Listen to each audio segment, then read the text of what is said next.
This is Mark J. Boone, Assistant Professor in the Department of Religion and Philosophy at Hong Kong Baptist University.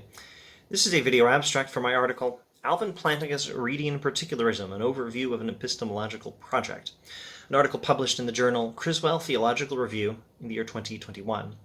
This is a topic I've actually explained at length on this channel, but here's where I explain it in a single piece of writing. So Alvin Plantinga is more or less the preeminent Christian philosopher of our time. His big project has been to spend a few decades and a few thousand pages, including these books with, well, not all of this one. This one has more than one author, but all of these books plus a good chunk of this and any number of articles, giving a good theory in epistemology, a good theory about what knowledge is and how we get it. This project happens in more or less three phases, but he's doing the same thing in all three phases. Plantinga is using Roderick Chisholm's particularist strategy from Chisholm's magnificent article, The Problem of the Criterion. Chisholm thinks that if you want to define some epistemic quality of a belief, like a belief's being rational or warranted or known, the best way is to start with some examples of beliefs that have that quality. Then look at the examples, study them, and reason from them to a statement of what exactly is that quality. Plantinga uses Thomas Reid's list of common sense beliefs for his examples. And Plantinga, once he figures out a statement of that quality, argues that religious and specifically Christian belief has or likely has that quality. It also is rational or warranted or known or whatever. And the rest is just details, but here are the details. Phase 1 of Plantinga's project is God and Other Minds, 1967, I think. In this book, Plantinga argues against anti-theism. Anti-theism is the idea that religious belief is irrational. Plantinga looks at the common sense belief that there are other minds, that I'm not the only conscious being in the universe, and he argues that belief in God is in the same boat. It turns out that belief in other minds is rational, and so therefore, probably, belief in God is also rational. Now, he's not doing much particularism at this point. It's just there in outline. We get much more particularism later. Phase 2 is some articles talking about something called Reformed Epistemology, arguing against evidentialism. Now, off the top of my head, I would say this is 80s. There might be some 1970s, late 70s or early 90s.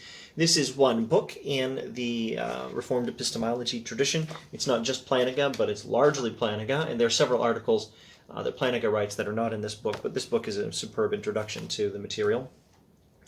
Plantinga argues against evidentialism in the Reformed Epistemology phase, phase 2. Evidentialism is the idea that nearly every possible belief needs evidence in order to be justified. Plantinga looks at several different common sense beliefs, including other minds, perceptual beliefs, and memory beliefs, and he argues that Christian belief might well be justified independently of the evidence, since it resembles these other beliefs, which are also justified independently of the evidence. Now, this leaves a lot of explaining to do. And Plantinga does it. He does the explaining in phase 3. Phase 3 is the Warrant Trilogy. The Warrant Trilogy argues against internalism. Internalism is the idea that beliefs can only be warranted if we have mental access to the grounds for their warrant. Plantinga considers a bunch of common sense beliefs talked about by Thomas Reid: knowledge of oneself, knowledge of the past, knowledge of other minds, the legitimacy of the testimony we get from those other minds, sense perception, non-empirical reasoning, and knowledge of the uniformity of nature. He argues that we don't have access to the grounds of warrant for these beliefs, and he explains his own view on how they actually are warranted through reliable, properly functioning faculties that have the function of giving us true beliefs. Oh, and they also have to be functioning in the right environment. Now, Plantinga applies that theory to Christian belief and concludes that it is warranted in the same way, probably, and assuming one other thing, which would probably make this video too long. In my article, I explain all this, and I also explain how all this suggests an improvement to Plantinga's epistemology, one which his critics have often recommended. And that is that we recognize that evidence for the existence of God, even if it is not necessary for theistic belief to be warranted, may yet be valuable. I recommend this article for anyone with the slightest interest in Alvin Plantinga's epistemology. Also, anyone interested in the relevant Thomas Reid or Roderick Chisholm. The article is, as far as I know at the moment, currently available only from the journal Criswell Theological Review. Find I believe it's the last issue of the year 2021 for that journal, Criswell Theological Review.